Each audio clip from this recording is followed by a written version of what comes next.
الله وبركاته.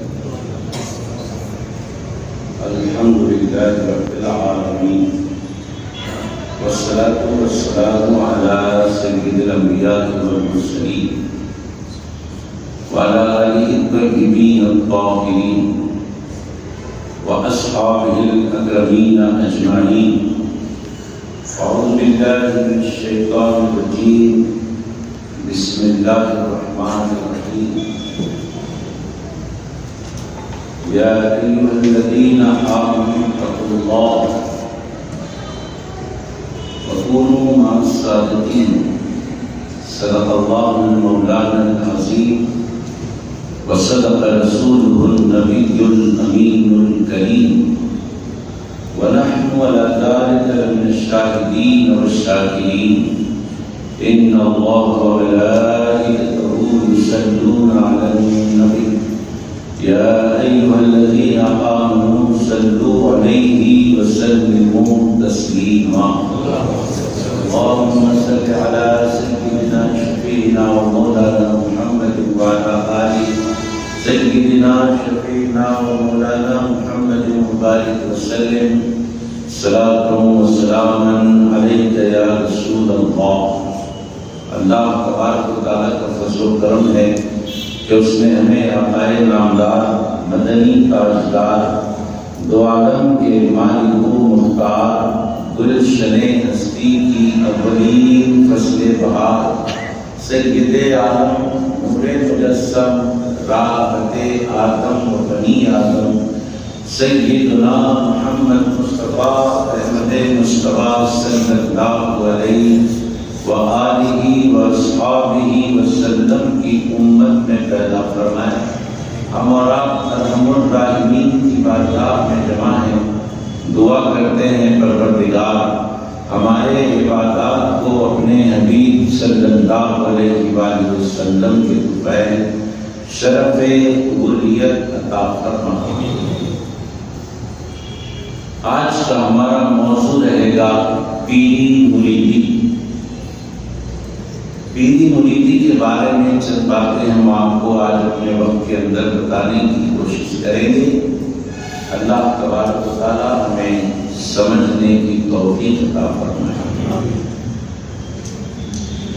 عام طور پر جو غلط فہمیاں پیدا ہوتی ہیں لوگوں میں، وہ غلط فہمیوں کی بنیاد ہوتی ہے کہ لوگ نام پر بحث کرتے ہیں. نام پر بحث ہوتی ہے. مثلا میلاد النبی ایک نام ہے، بس اس پر بحث شروع ہو جاتی ہے. 11ویں شریف ایک نام دیا گیا، اس پر بحث ہوتی ہے. فاتحہ ایک نام ہے، اس پر بحث ہوتی ہے. عرس ایک نام ہے، اس پر بحث ہوتی ہے. ایسے ہی پیری مریدی ایک نام ہے، اس پر بحث ہوتی ہے. اگر لوگ نام کی بجائے کام پر نظر رکھیں ساری بحثیں ختم ہو جائیں. ہمارا مقصد یہ ہے کہ بحث و تکرار میں ہماری زندگی ضائع نہ ہو، بلکہ جو اصل کام ہے اس کام پر ہماری نظر ہو اور اس کام کو انجام دیتے ہوئے اپنی زندگی کا ہم سفر طے کریں تاکہ ہماری آخرت بہتر ہو جائے. یہ بھی شیطان کی چال ہے کہ مسلمانوں کو آپس میں لڑایا جائے، مسلکوں کے نام پر غلط فہمیاں ڈال دیتا ہے دلوں میں، اور لوگ لڑتے ہیں اور سمجھتے نہیں کہ یہ شیطان ہے جو ہمیں آپس میں لڑا رہا ہے. دیکھیے، اگر ہمارے ذہن و دل میں کوئی بات آتی ہے دین کی، مذہب کی، قرآن کی، حدیث کی، جو مفہوم آتا ہے، تو ضروری نہیں ہے کہ وہ مفہوم سچ آئے، ضروری نہیں ہے کہ وہ مفہوم اللہ کی طرف سے آئے. یہ بھی ہو سکتا ہے کہ شیطان اس میں مخل ہو کر ہمیں غلط مفہوم اور معنی ہمیں بتا دیتا ہے اور ہم یہ سمجھتے ہیں کہ ہمارے دل میں بہت اچھی بات آئی اور ہم اس بات کو مان جاتے ہیں۔ ایسے ہی ہوتا ہے، اچھے برے خیالات آتے رہتے ہیں ذہن میں ہمارے، تو اچھے برے خیالات جب آتے ہیں تو اچھا خیال کون سا ہے، برا خیال کون سا ہے، ہمیں اتنی تو تمیز ہونی چاہیے، ہمیں اتنا تو فرق جاننے کا ہنر ہونا چاہیے۔ اگر ہم اتنا ہنر نہیں رکھتے تو پھر کسی ہنر مند کے آگے جانب ادب طے کرنا ہوگا کہ بھئی ہمارے اندر تو اتنی صلاحیت نہیں ہے، آپ ہمیں سمجھائیں گے، کیونکہ قرآن کریم کہتا ہے فَاسْأَلُوا أَهْلَ الذِّكْرِ إِن كُنتُمْ لَا تَعْلَمُونَ، تم اگر نہیں جانتے تو جاننے والوں سے پوچھو، سوال کرو، ان سے معلومات کرو اور پھر اطمینان حاصل کرو۔ حاضرین محترم، ایسے ہی ہم آپ کو بتانا چاہتے ہیں کہ نام پر جھگڑے ہوتے ہیں، نام پر اختلافات ہوتے ہیں۔ اب کوئی بندہ میلاد النبی کہتا ہے تو پھر اس سے پوچھا جاتا ہے، سوالات کی بوچھاڑ ہو جاتی ہے، یہ میلاد النبی تم نے کہاں سے لایا، کیا صحابہ کے زمانے میں تھی، کیا یہ قرآن میں ہے، کیا یہ حدیث میں ہے، کیا صحابہ نے کیا، کیا حضور نے حکم دیا، کیا اللہ نے فرض کیا؟ یہ ساری باتیں کب ہوتی ہیں؟ جب نام سامنے آتا ہے۔ 11ویں شریف بولتے ہی ہمیں پوچھا جاتا ہے کہ کیا 11ویں شریف قرآن میں، حدیث میں، یا پھر صحابہ کی زندگی میں؟ جی، فاتحہ کا نام جیسے آیا یہ سوال، اس کا نام جیسے آیا یہ سوال، اور بھی مریدی کا نام جیسے آیا یہ سوال، تو یہ سوالات جیسا کہ ہم نے عرض کیا کہ نام پر ہوتے ہیں۔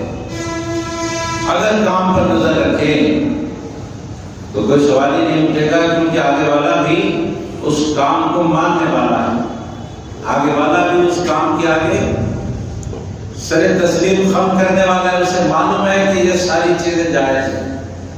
تو کام پر نظر رکھیں، نام پر نہیں۔ ہم یہ گزارش ان لوگوں سے کر رہے ہیں جو اعتراضات کرتے ہیں 11ویں 12ویں وغیرہ کے نام پر، عرس اور فاتحہ کے نام پر، پیر مریدی کے نام پر جو اعتراض کرتے ہیں، ان سے ہماری گزارش ہے کہ وہ نام پر نہ جائیں، بلکہ اس نام پر جو کام ہو رہا ہے اس کام پر غور کریں کہ وہ کام صحیح ہو رہا ہے کہ غلط ہو رہا ہے۔ اگر وہ کام غلط ہو رہا ہے تو آپ کے بولنے کی ضرورت نہیں ہے، اگر وہ کام غلط ہو رہا ہے تو ہم خود نہیں کریں گے، اگر وہ کام صحیح ہے تو پھر آپ بھی غور کیجئے کہ آپ بھی اس کام میں لگ جائیں۔ آج ہمارا موضوع، آج ہمارا عنوان، ٹاپک ہماری پیری مریدی۔ جیسا کہ میں نے ابھی مثال دی کہ نام اور کام کے بارے میں، میلاد النبی جب نام لیا جاتا ہے تو پھر اعتراض ہوتا ہے کہاں ہے؟ یہ نام پر نہ جائیں، کام دیکھیں، میلاد النبی کے نام پر کام کیا ہو رہا ہے یہ دیکھیں۔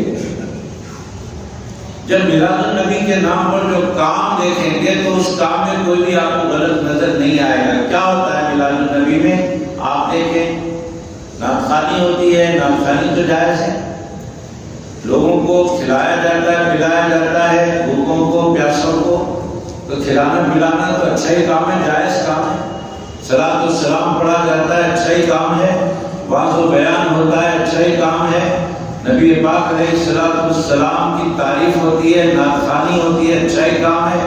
سرکار کے زمانے میں جب حضرت حسان بن ثابت رضی اللہ تعالیٰ عنہ نعت پڑھ رہے تھے تو صحابہ کی جماعت موجود تھی، اس سرور کائنات علیہ الصلوۃ والسلام تشریف فرما تھے، سرکار کو دیکھ کر نعت پڑھ رہے تھے۔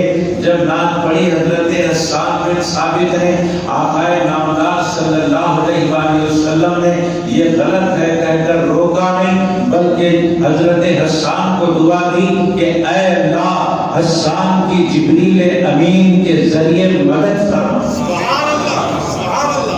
جبریل کے ذریعے اے اللہ حسان کی مدد فرما۔ حضرت بانی جامع نظامیہ امام انوار اللہ فاروقی رحمۃ اللہ علیہ لکھتے ہیں کہ حضرت جبرائیل علیہ السلام کی امداد اور ان کی مدد جو سرکار نے اللہ سے لی ہے نعت خوانوں کے لیے، وہ حضرت حسان بن ثابت کے لیے مخصوص نہیں ہے، بلکہ قیامت تک جتنے نعت پڑھنے والے ہوں گے سب کے شامل حال جبریل کی مدد ہوگی۔ یہ کام تو اچھا ہی ہو رہا ہے، واز بیان تو اچھی بات ہے جو میلاد النبی میں ہوتا ہے، لوگوں کو نیکی کی طرف بلایا جاتا ہے، برائیوں سے روکا جاتا ہے، صلاۃ و سلام پڑھا جاتا ہے، اچھی بات ہے۔ قرآن مجید میں حکم آیا یا ایھا الذین آمنوا صلوا علیہ وسلموا تسلیما، یہ حکم آیا ہے تو درود السلام کا۔ اور کیا ہوتا ہے میلاد النبی میں؟ کھلایا جاتا ہے، پلایا جاتا ہے، کھلانا پلانا بہت اچھی بات ہے، اور پیغمبروں کا شیوا ہے، صالحین کا شیوا ہے۔ نبی پاک علیہ السلام نے کھلانے پلانے کی بڑی برکتیں بیان فرمائی ہیں۔ تو یہ سارے کام تو اچھے ہوتے ہیں، جب کام پر نظر ڈالی جاتی ہے تو میلاد النبی سب کا سب درست نظر آتا ہے۔ نام پر جھگڑے ہو رہے ہیں، کام پر نظر رکھیں، ہمارا مطلب یہ ہے۔ 11ویں شریف میں کیا ہوتا ہے؟ نام دیا گیا 11ویں شریف، لیکن 11ویں شریف پر بحثیں ہوتی ہے، کہاں لکھا ہوا ہے بتاؤ، کس نے کیا ہے بتاؤ، کیا صحابہ کے دور میں تھا، کیا قرآن میں آیا، کیا حدیث میں آیا؟ ہم بتانا چاہتے ہیں 11ویں شریف کے کام پر نظر رکھو، کام کیا ہو رہا ہے؟ کام ایصال ثواب کا کام ہو رہا ہے، اور ایصال ثواب کو اسلام میں احادیث کے مطابق جائز قرار دیا ہے۔ ایصال ثواب تو جائز ہے، وہی تو 11ویں شریف میں ہو رہا ہے۔ جھنڈا چڑھایا جاتا ہے، جھنڈا تو ہم جب تاریخ میں پڑھتے ہیں تو جب اسلام کی لڑائیاں ہوتی تھیں تو جھنڈے ہوا کرتے تھے صحابہ کے ہاتھوں میں، تو جھنڈا ایک علامت ہوتی ہے کہ ہم کون ہیں یہ بتانے کی علامت ہوتی ہے۔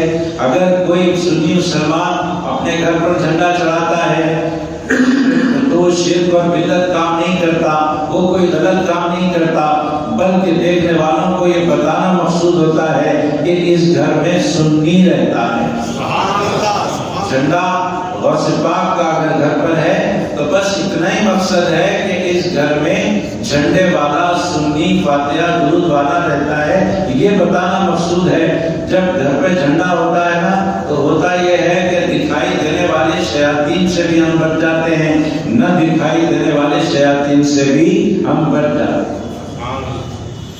ہر قسم کے شیطانوں سے بچ جاتے ہیں۔ تو جھنڈا ہماری علامت ہے، وہ جھنڈا جس پر کلمہ لکھا ہوا ہے، وہ جھنڈا جس پر پنجتن کے نام لکھے ہیں، وہ جھنڈا جس پر پیران پیر کا نام لکھا ہوا ہے، المدد یا شیخ عبد القادر جیلانی شیخ للہ۔ اب لوگوں کو اعتراض ہوتا ہے کہ جھنڈے پر جو المدد لکھا ہوا ہے وہ شرک ہے، کیونکہ مدد اللہ سے مانگنا ہے۔ آپ کے سامنے ہم نے گزشتہ مدد مانگنے کے بارے میں تو بڑی تفصیل کے ساتھ عنوان بنا کر بیان کر دیا ہے، یہاں سے اتنا عرض کرنا چاہتے ہیں کہ دیکھو المدد یا شیخ عبد القادر جیلانی شیخ للہ لکھا ہوا ہے تو تمہاری نظر المدد پر پڑی ہے، عبد القادر پر نہیں پڑی۔ پیران پیر کا نام خود عبد القادر ہے، قادر کا بندہ، تو پیران پیر کو قادر سمجھ کر نہیں پکارا جا رہا ہے، عبد القادر سمجھ کر پکارا جا رہا ہے۔ انہیں خدا نہیں سمجھ رہے، انہیں تو خدا کا بندہ سمجھ رہے ہیں، اور خدا کا بندہ بول بھی رہے ہیں عبد القادر۔ اب یہاں شرک کہاں رہا؟ بندے کو بندہ سمجھ کر مدد مانگی جا رہی ہے، تو اب یہاں تو شرک ختم ہو گیا۔ جب پیران پیر کو ہم نے بندہ مان لیا خدا کا، تو پھر پیران پیر کے خدا کو ہم نے خدا کہا، ان کو خدا کا بندہ کہا، اس میں کوئی شرک نہیں ہے۔ وہ تو ایک سنی مسلمان کے ہونے کی علامت ہے جو اپنے گھر پر مسلمان لگایا کرتا ہے۔ آپ دیکھتے ہیں شیعہ لوگ بھی اپنے گھروں پر جھنڈے لگاتے ہیں، ہر کوئی اپنی اپنی علامت بتاتا ہے کہ میں کون ہوں۔ تو ایک سنی مسلمان بھی اپنی علامت بتا رہا ہے کہ میں کون ہوں، میں سنی ہوں، میں اللہ کا ماننے والا، میں رسول اللہ کا ماننے والا، میں پیران پیر کا ماننے والا، یہ بتانا مقصود ہے اور کچھ بھی نہیں۔ تو یہ کام پر نظر رکھیں، جہاز میں بھی کھلایا جاتا ہے پلایا جاتا ہے، کھلانا پلانا اچھی بات ہے، ایصال ثواب کیا جاتا ہے، ایصال ثواب کرنا جائز ہے۔ ہم نے بیان میں ایصال ثواب کا موضوع بنا کر تفصیل سے بیان کر دیا ہے۔ یہی تو ہوتا ہے۔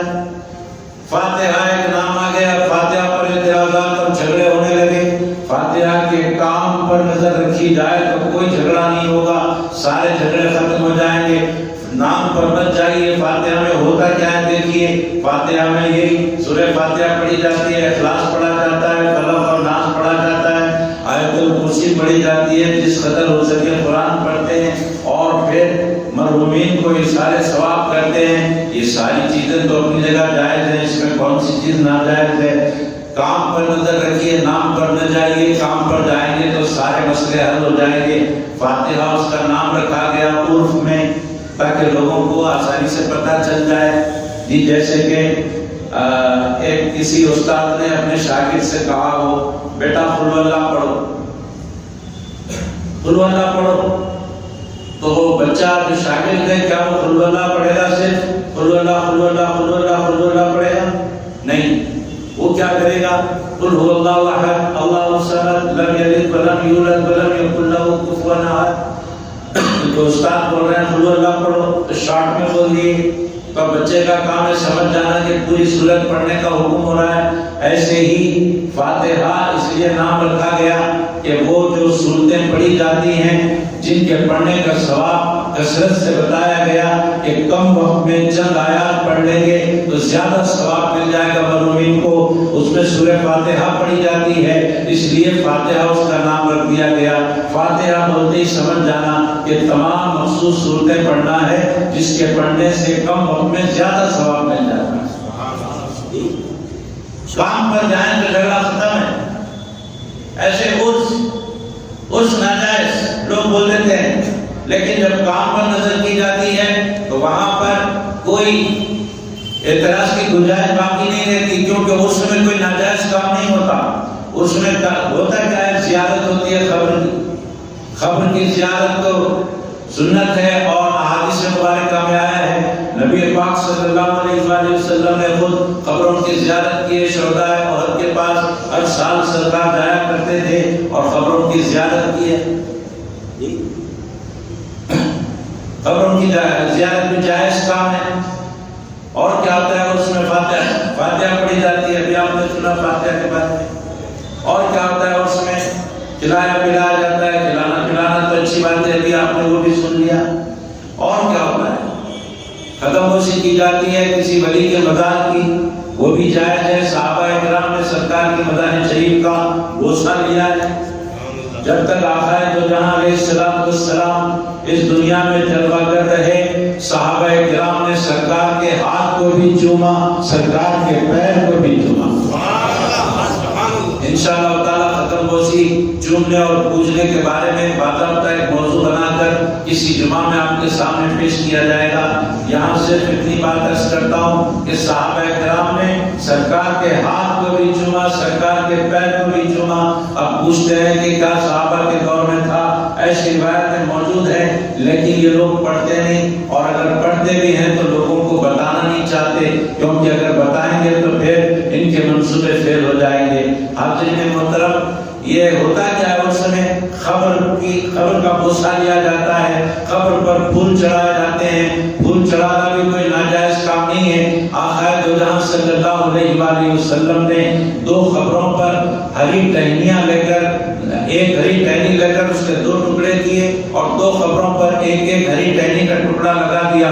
صحابہ کرام نے پوچھا، یا رسول اللہ علیہ السلام، آپ نے یہ جو کیا ہے بتائیے کہ آخر اس کی بات کیا، اس کا راز کیا ہے، اس کے پیچھے مقصد کیا ہے؟ آقا دو جہاں علیہ السلام نے فرمایا، میں نے دیکھا کہ ان دو قبروں میں عذاب ہو رہا تھا اور میں نے یہ ٹہنیاں لگا دی۔ صحابہ نے پوچھا ہوتا کیا ہے؟ تو ارشاد فرمایا، جب تک یہ تازہ رہیں گی اللہ کی رحمت برستی رہے گی، قبر والے کو فائدہ ہوتا رہے گا، قبر والوں کو فائدہ ہوتا رہے گا۔ اب آپ یہاں پر سرکار کی عظمت کے پہلو کو دیکھیے۔ آقا دو جہاں زمین پر چل رہے ہیں اور دیکھ رہے ہیں زمین کے اندر کیا ہو رہا ہے۔ چل تو رہے ہیں زمین پر اور دیکھ رہے ہیں زمین کے اندر۔ یہی نہیں، میں آپ کو ایک مثال دیتا ہوں جس سے سرکار کی عظمت آپ کے سامنے ظاہر ہو کر آ جائے گی اور آپ کا دل پاک ہو جائے گا، کیونکہ آپ کے دل میں سرکار کی محبت ہے۔ حاضرین محترم، حدیث شریف میں آتا ہے کہ جب کسی مسلمان کا انتقال ہو جائے تو اسے نہلا کر کفنا کر قبر میں لٹا دیتے ہیں۔ ویسے کسی کا بھی انتقال ہو جائے تو برزخ میں اس سے سوالات ہونے والے ہیں، میں مسلمان کے تجدید و تکفین کی بات کر رہا ہوں. چلیے کسی انسان کا انتقال ہوا، اس کو لے جا کر دفناتے ہیں، اور دفنا کر جب لوگ پلٹ جاتے ہیں تو فرشتے آ کر سوال کرتے ہیں. وہ سوالات 3 ہیں. ایک سوال پہلا ہے من ربو کا، تیرا رب کون ہے بول.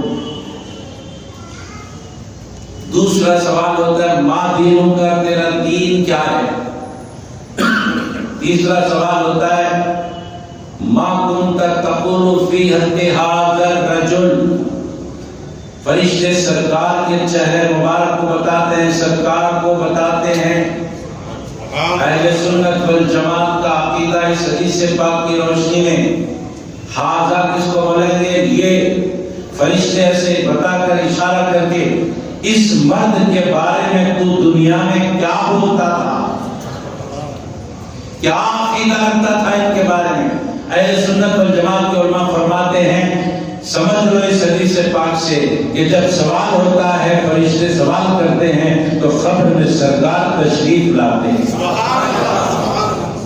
سرکار کو بتا کر پوچھا جاتا ہے کہ ان کے بارے میں کیا بولتا تھا، اللہ کے بارے میں، دین کے بارے میں، حضور کے بارے میں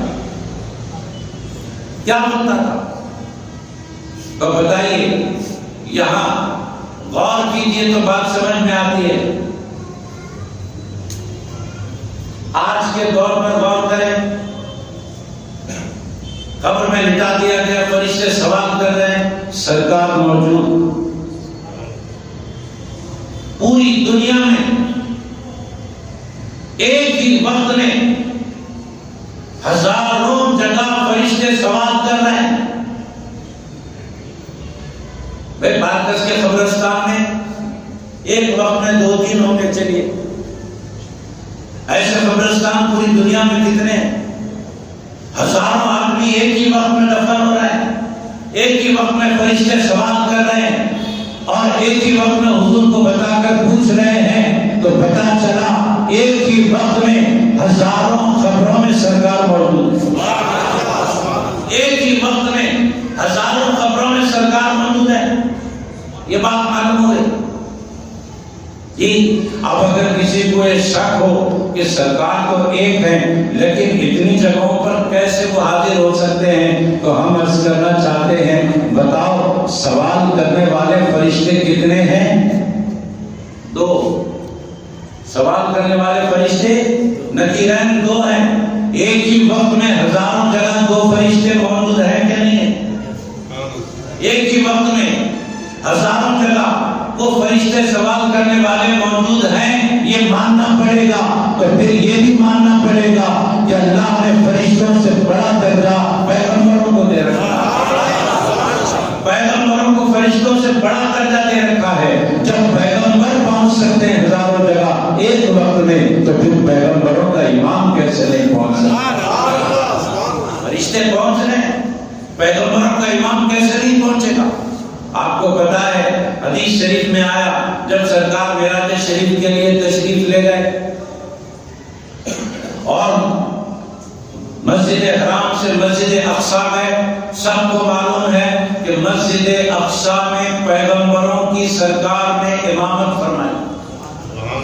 پیغمبروں کی جماعت کی سرکار نے امامت فرمائی. یہ سب کو معلوم ہے. مسجد اقصی میں ذرا بتاؤ تو صحیح، جب سرکار مسجد اقصی میں امامت فرما رہے تھے تو پیغمبروں کی جماعت کیا دنیا میں تھی جو وہاں جمع ہو گئی؟ نہیں، دنیا سے جا چکی تھی. پھر وہاں کیسے جمع ہوئی؟ کوئی پہلے آسمان پر ہے، کوئی دوسرے آسمان پر، کوئی تیسرے آسمان پر، کوئی چوتھے، کوئی 5ویں، کوئی 6ویں، کوئی 7ویں. یہ آسمانوں پر پیغمبر پھیلے ہوئے ہیں، اور یہ سارے پیغمبر آسمانوں پر بھی ہیں. وہ سارے پیغمبر یہاں مسجد اقصی میں بھی ہیں. یہ کون ہے؟ یہ سارے پیغمبر ہمارے نبی کے امتی ہیں. اب اندازہ کرو کہ امتی کا یہ کمال ہو جو یہاں بھی رہے وہاں بھی رہے، تو پھر امتیوں کے نبی کا عالم کیا ہوگا؟ سرکار تو عالم کا عالم کیا ہوگا؟ ایک مثال سماعت فرمانے. سرکار کی عظمت والی بات ہے. سرکار کے دور ظاہری میں جب سرکار دنیا میں تھے، بظاہر جلمگر تھے، تو صحابہ کا انتقال ہوا کہ نہیں ہوا؟ صحابہ شہید ہوئے کہ نہیں ہوئے؟ انہیں دفنایا گیا کہ نہیں دفنایا گیا؟ کہنا پڑے گا دفنایا گیا۔ صحابہ سرکار کے سامنے انتقال کر گئے، کچھ شہید ہوئے، انہیں دفنایا گیا، اور سرکار خود صحابہ کرام اور خلفائے راشدین کے ساتھ ان کی تدفین میں شریک رہے۔ تدفین ہو رہی ہے، صحابہ کھڑے ہوئے ہیں، کسی صحابی کی تدفین ہو رہی ہے، سرکار کھڑے ہوئے ہیں، اور جب تدفین کے بعد پلٹے تو صدیق اکبر، فاروق اعظم، عثمان غنی، حضرت علی کے ساتھ سرکار بھی واپس ہو رہے ہیں، سرکار کے ساتھ وہ واپس ہو رہے ہیں۔ ابھی قبر سے پلٹ رہے ہیں یہ لوگ، ادھر سوالات شروع ہو گئے۔ تیسرے سوال پر سرکار کو بتا کر فرشتے پوچھ رہے ہیں، بتائیں ان کے بارے میں کیا بولتا ہے۔ اب سمجھ لیجئے سرور کائنات کو نیچے قبر میں بتا کر پوچھا جا رہا ہے، ادھر بھی سرکار موجود ہے، ادھر زمین پر صدیق اکبر کے ساتھ بھی موجود ہے، زمین پر بھی موجود ہے، زمین میں بھی موجود ہے۔ اگر یہ سمجھ میں آتا ہے تو اللہ کا شکر ادا کرو، سمجھ میں نہیں آتا خدا انکار نہ کرو، خاموشی اختیار کرو، اللہ سے دعا کرو کہ اے اللہ یہ باتیں مجھے سمجھنے کی توفیق عطا فرما، تو پھر اللہ رب العزت تمہارے عقل و فہم کے دروازے کھول دے گا، عظمت مصطفیٰ کا پتہ چلے گا۔ اگر تم تن نظری سے سرکار کو دیکھو گے تو کچھ بھی سمجھ میں نہیں آئے۔ جب دور سے مسجد کے مینار نظر آئے، جب دور سے مسجد کے مینار نظر آئے، مجرم کو رہائی کے آثار نظر آئے، مجرم کو رہائی کے آثار نظر آئے، مجرم کو رہائی کے آثار نظر آئے، مغرور کو طیبہ میں کچھ بھی نہ نظر آئے۔ جب کوئی مغرور گیا، غرور تکبر اپنے دل میں لے کر مدینے کو گیا، مغرور کو طیبہ میں کچھ بھی نہ نظر آیا، مسکین کو ہر جانب انوار نظر آیا، مسکین کو ہر جانب انوار نظر آئے۔ تو سرکار کے بارے میں جب سوچیں گے تو پھر مسکین بن کے سوچنا، مغرور بن کے نہیں سوچنا۔ بہرحال ہماری ٹاپک جو پیر مریدی کی تھی وہ اس کے بارے میں چند باتیں سن لیجئے، کیونکہ اس بارے میں بولنے سے پہلے ہم نے تمہید باندھی تھی۔ اب اصل موضوع پر ہم آتے ہیں۔ آج کے جو ہمارا موضوع ہے، ویسے تو ساری باتیں اصل ہیں ہماری جو شروعات سے لے کر آخر تک ہوتی ہیں، لیکن آج کے موضوع کی طرف ہم آپ کو لاتے ہیں کہ پیری مریدی۔ یہاں پر بھی وہی معاملہ ہے کہ نام پر لوگ جھگڑا کرتے ہیں، پیری مریدی بولتے ہیں، پیری مریدی کہاں ہے؟ قرآن میں بتاؤ پیری مریدی، حدیث میں بتاؤ پیری مریدی، صحابہ کے دور میں بتاؤ پیری مریدی کہاں ہے؟ یہ جھگڑا، یہ اعتراضات، یہ بحثیں کیوں ہو رہی ہیں؟ اس لیے ہو رہی ہیں کہ پیر مریدی نام آ گیا، اس نام پر بحث ہو رہی ہے۔ نام پر نہ جائیں، کام پر دیکھیں، کام پر نظر رکھیں تو پھر سارے مسئلے حل ہو جائیں۔ پیری مریدی میں کیا ہوتا ہے وہ دیکھیں، اگر اس میں کچھ ناجائز ہو رہا تو ناجائز ہے، ہم بھی ناجائز بول رہے ہیں، لیکن اس میں جو جائز کام ہو رہا ہے اس کو اگر ناجائز بولا جائے گا تو پھر یہاں جھگڑا ہو گئی نا۔ ایک جائز کام کو ناجائز بولے گا تو جھگڑا ہوگا۔ اب پیر مریدی میں ہوتا کیا ہے دیکھیں آپ، پیر مریدی میں بیعت ہوتی ہے۔ بیعت کس بات کی ہوتی ہے؟ بیعت کئی قسم کی ہوتی ہے۔ ایک بیعت تو کسی کو اپنا امیر بنانے کے لیے ہوتی ہے،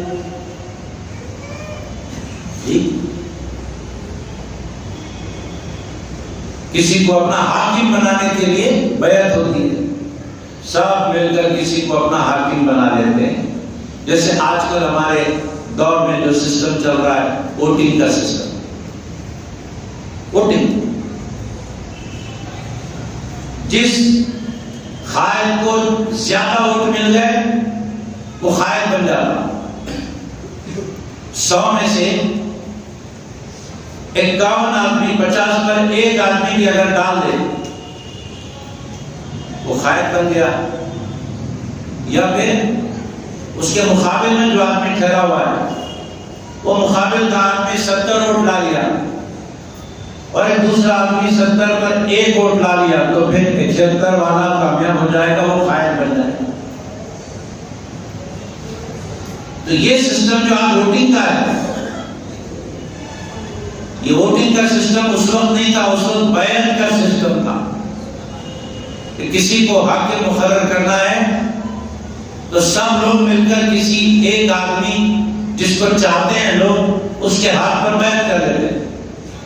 بیعت کے معنی ہے عہد کرنا، وعدہ کرنا، اقرار کرنا کہ میں نے تم کو اپنا حاکم مان لیا ہے اور اب آپ جیسے حکم دیں گے ویسے ہی ہم کریں گے، آپ کے احکامات پر ہم عمل کریں گے، مگر ان احکامات پر ہم عمل نہیں کریں گے جو آپ اللہ اور اس کے رسول کے احکام کے خلاف حکم دیں گے تو ہم آپ کے حکم پر عمل نہیں کریں گے۔ اللہ اور اس کے رسول کے احکام کے مطابق آپ ہمیں حکم دیں گے تو پھر ہم آپ کے احکام پر عمل کریں گے۔ یہ بیعت ہوتی ہے کسی کو حاکم بنانے کے لیے، ایسے ہی کسی کو اپنا رہبر بنانے کے لیے بیعت ہوتی ہے۔ قرآن کریم میں ایسی بیعت کا بھی ذکر آیا ہے، اس کو بیعت تقویٰ کہتے ہیں، تقوی کی بیعت۔ سرکار علیہ الصلوۃ والسلام کے آگے صحابیات بیٹھے ہوئے ہیں اور قرآن شریف میں اس کا ذکر آیا کہ سرکار نے بیعت لی، یہ بیعت تقویٰ کہ ہم شرک نہیں کریں گے، ہم چغل خوری نہیں کریں گے، ہم چوری نہیں کریں گے، ہم فلاں گناہ نہیں کریں گے، ہم غلط کام نہیں کریں گے، ہم اللہ رسول کی اطاعت کریں گے۔ یہ بھی تو بیعت قرآن میں ہے۔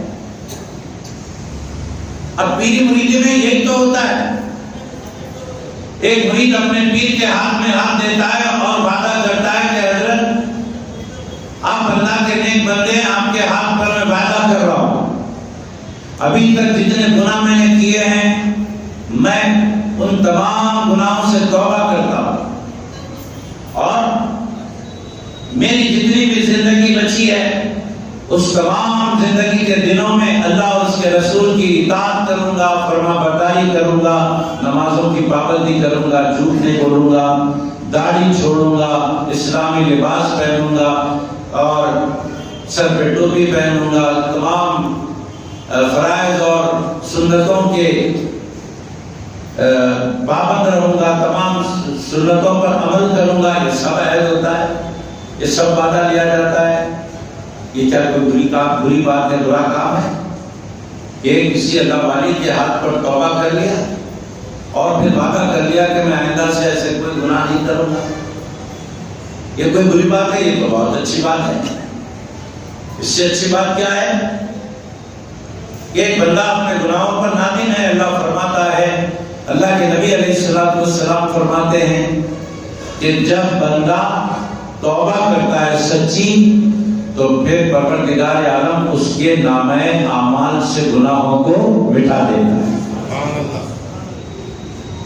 اور کیا کرتا ہے معلوم؟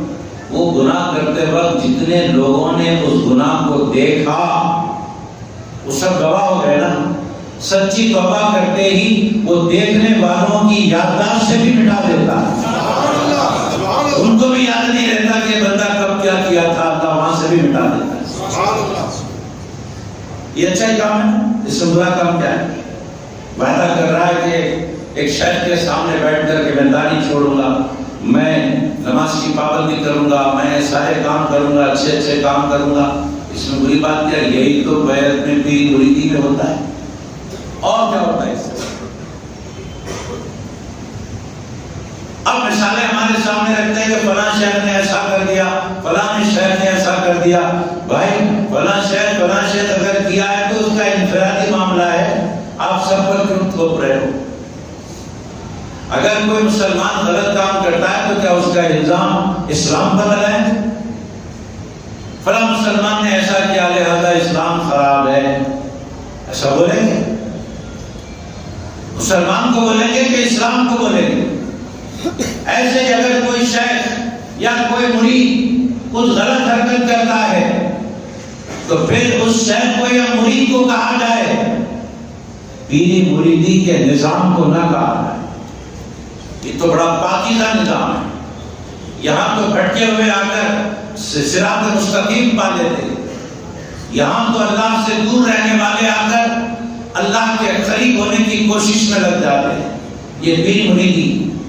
اللہ تبارک و تعالیٰ فرماتا ہے یا ایھا الذین آمنوا اتقوا اللہ وابتغوا الیہ الوسیلہ۔ دوسری طرح فرماتا ہے وَكُونُوا مَعَ الصَّادِقِينَ۔ پہلی آیت میں اللہ نے فرمایا پہلے تم ایمان والے بنو، اس کے بعد تم تقوی والے بنو، پھر اس کے بعد میری طرف آنے کا وسیلہ پکڑو۔ پہلے اچھے مومن بن جاؤ، پھر اس کے بعد متقی پرہیزگار بن جاؤ، پھر میرے تک آنے کا رستہ پکڑو۔ حضرت ابن عباس رضی اللہ تعالیٰ عنہ فرماتے ہیں اللہ تک جانے کا رستہ اولیاء اللہ ہے۔ اولیاء اللہ کو پکڑے تو اللہ تک پہنچتے۔ نیک عملی کے ساتھ نماز چھوڑ دیے ولی کو پکڑ لیے تو نہیں پہنچتے، کیونکہ اللہ والے کی صحبت بھی ہونا، عمل صالح بھی ہونا۔ کوئی نماز کے بغیر نہ مرید کہلانے کے لائق ہوتا ہے، نہ پیر کہلانے کے لائق ہوتا ہے۔ مثال دی صوفیاء کرام نے، سر پر جو بال ہوتے ہیں نا وہ بال شریعت کے معنی، اور اس بالوں میں ان بالوں میں جو کنگھی کی جاتی ہے وہ طریقت کے معنی ہے۔ بال ہے تو پھر مانگ نکلے گی، بال ہی نہیں ہے تو مانگ کیسے نکالو گے؟ ایسے ہی بال شریعت ہے، مانگ طریقت ہے۔ شریعت ہے تو پھر طریقت تمہاری کام کی ہے، شریعت نہیں ہے تو طریقت کس کام کی؟ بڑی بڑی باتیں کر لیجئے بیٹھ کے ٹھنڈی ہوا میں، کچھ ملنے والا نہیں ہے جب تک کہ شریعت کی حفاظت نہ ہو۔ اور شریعت مصطفی میں احکام خداوندی میں سب سے پہلا جو فرض ہے وہ نماز ہے۔ نماز کے بغیر کوئی پیر نہیں، کوئی مرید نہیں۔ حاضرین محترم، پیری مریدی میں کیا ہوتا ہے بس وہ دیکھنا۔ بیعت ہوتی ہے، اور بیعت تو سرکار نے صحابہ سے لی ہے مختلف اوقات میں۔ بیعت رضوان تو تاریخ اسلام کا بڑا روشن باب ہے، بیعت رضوانی اس کا نام ہے۔ سرکار نے بیعت لی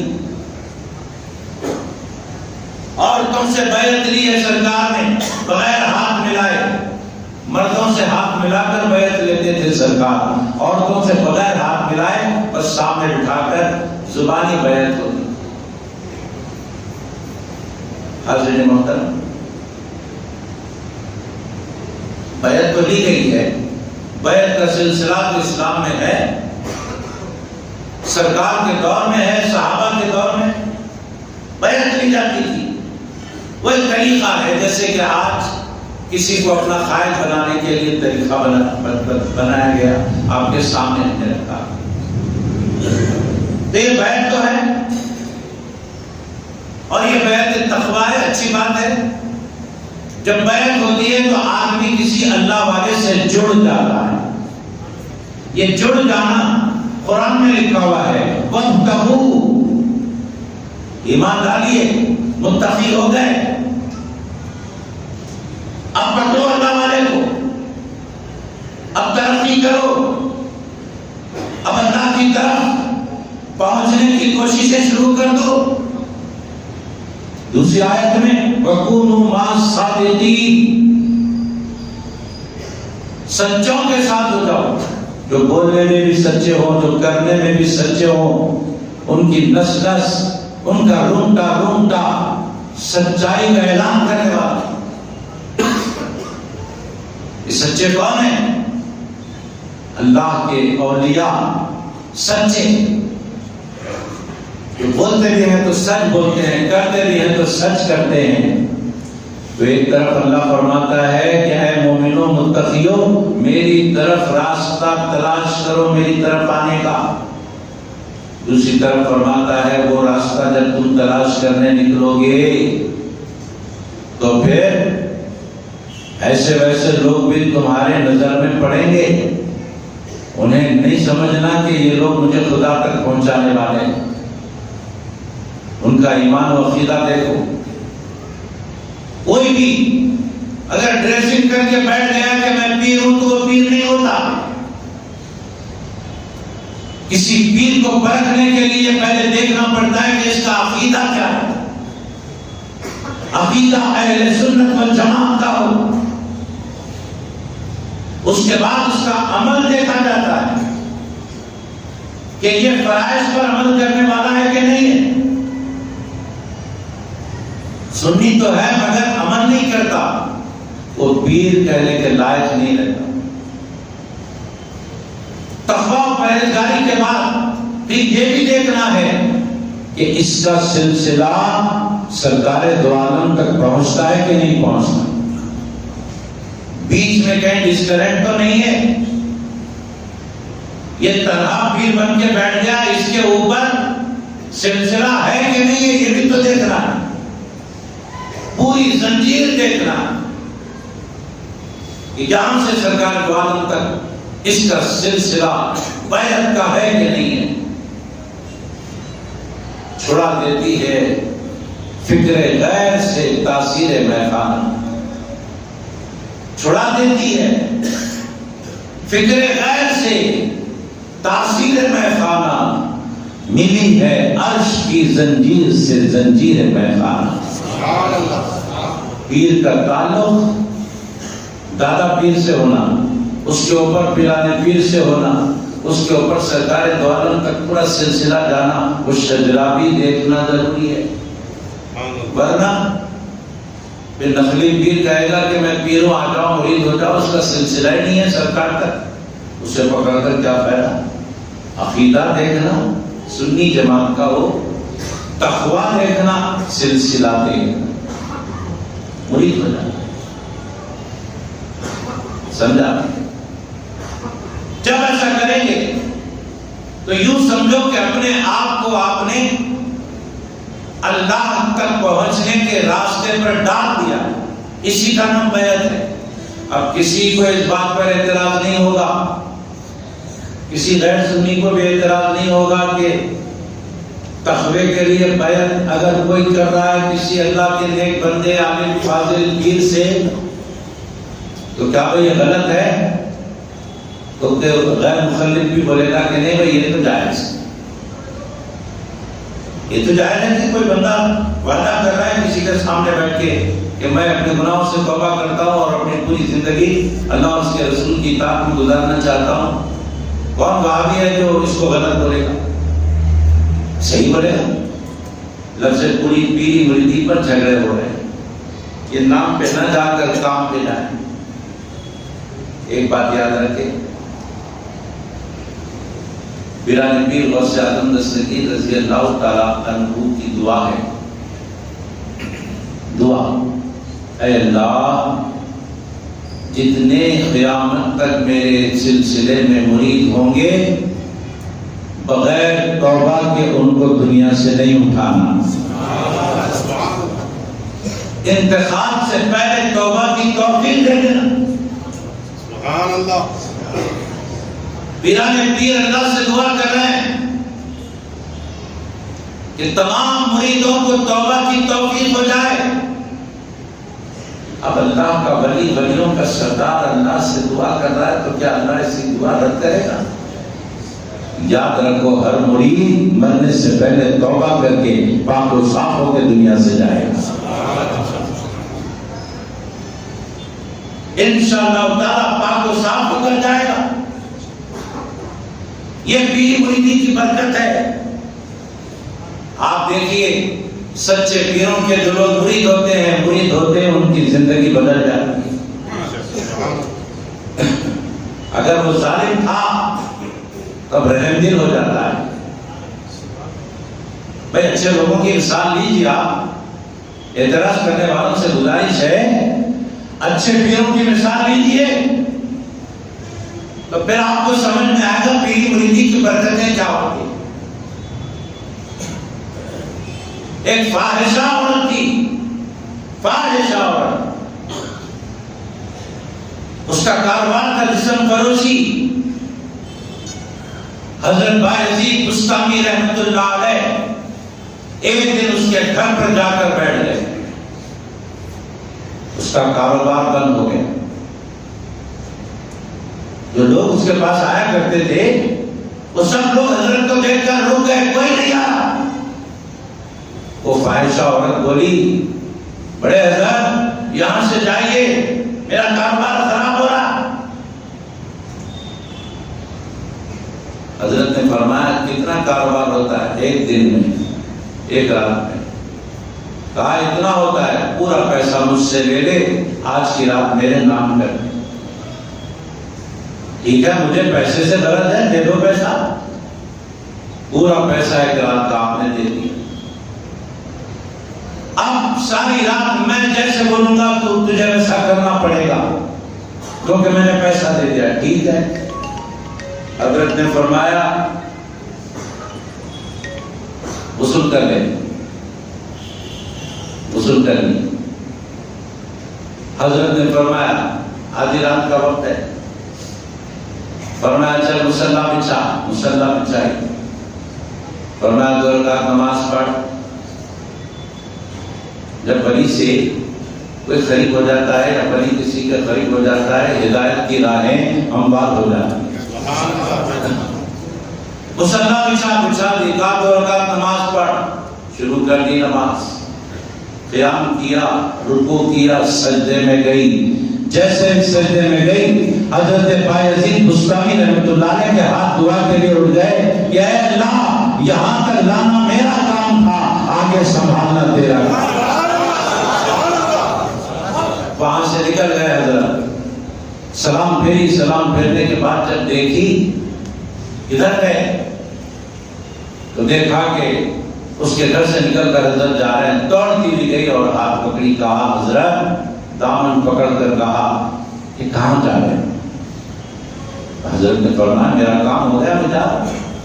میں تو تیری اصلاح کے لیے آیا تھا. تو دوزخ کی طرف جا رہی تھی، میں تجھے جنت کی طرف کھینچنے آیا تھا. میرا کام ہو گیا، اللہ کے حوالے میں نے کر دیا تجھے اور جا رہا ہوں. اس نے کہا حضرت آپ نے ایسا مجھ پر اثر کیا ہے کہ اب آپ کے ہاتھ پر میں بیعت کرتی ہوں، وعدہ کرتی ہوں، قیامت تک میرا جسم کیا میرا پلو بھی کوئی نہیں دیکھے گا، میرا آنچل بھی کوئی نہیں دیکھے گا. اور ساری زندگی وہ عورت ایسا پردے میں رہی کہ کوئی اس کی دونی تک نہیں دیکھے. یہ پیری مریدی کا فائدہ ہوتا ہے، فیض ہوتا ہے. اگر آپ نیگیٹو دیکھیں گے تو پھر سب غلط ہی نظر آئے گا. ذرا سچے لوگوں کو بھی دیکھو، ذرا اچھے لوگوں کی مثالیں بھی ملاحظہ فرماؤ تو پھر پتہ چلے گا کہ یہ پیری مریدی کوئی غلط کام نہیں ہے، اچھا کام ہے. اور یہ پیری مریدی نیا کام نہیں ہے، سرکار کے زمانے سے چلے آ رہا. قرآن میں بھی اس کا ذکر ہے، حدیث میں بھی اس کا ذکر ہے، اور صحابہ کی زندگیوں میں بھی اس کا ذکر ہے، اور ہونا بھی یہی چاہیے. اللہ سے دعا کرتے ہیں جو کچھ کہا گیا سنا گیا اس پر ہم سب کو عمل کرنے کی توفیق عطا فرمائے. محمد اختر، زمیرہ بیگم، عائشہ بیگم کو اللہ صحت دے. اور ہماری بستی کے رہنے والے ہمارے محترم سید عارف رضوی صاحب جن کا انتقال ہوا 4 شنبے کو نماز جنازہ پڑھائی گئی یہاں پر، ہم ان کے لیے دعا کرتے ہیں. پروردگار ان کی مغفرت فرما، ان کے درجات کو بلند فرما، اور ان کی خبر کو انوار سے بھر دے، ان کے مقابلین کو صبر جمیل عطا فرما.